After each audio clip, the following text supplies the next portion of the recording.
Now, as you know, David Leyonhjelm is well, always welcome on this program, but there's, you know, that little legal matter that means between himself and Sarah Hanson-Young means, you know, we're going to have to wait a little while before he gets back here.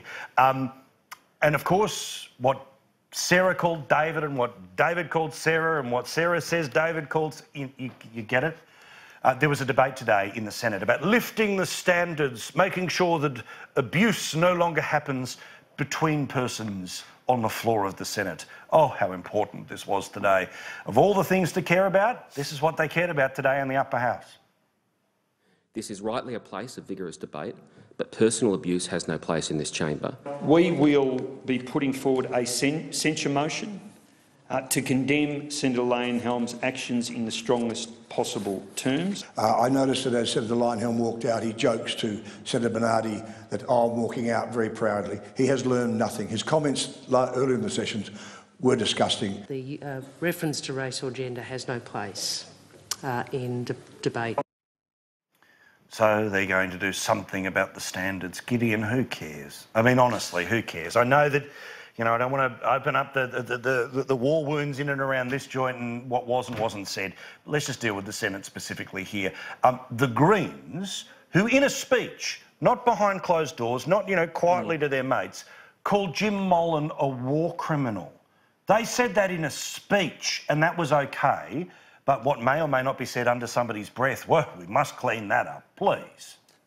Well, this is the problem with the Greens. They're the first to slag somebody off, to make outrageous statements, to be shrill and yell and scream and jump up and down and hold the parliament to ransom. But at the first sign they're being caught out, and I, by the way, don't include David Leyonhjelm's intervention in that, but the first time they're offended and their glass jaw kicks in, then they bemoan the lack of parliamentary standards and allege bullying and everything else. It's very easy to cry crocodile tears when you get caught out and continue to engage in bad behaviour. But I think Scott Ryan is doing a good job at upholding parliamentary standards. I think he's got a very, very good handle on parliamentary procedure.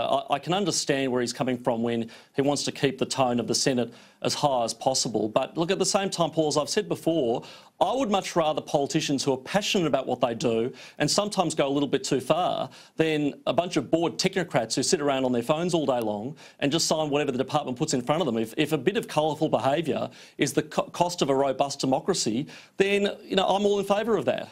No, I agree completely. What's your view here, Mike? Because, look, Senator Leyonhjelm said in part, look, I can kind of behave whichever way I want. There's no rules against it. There's no, you know, you don't have to be forced to be a nice person.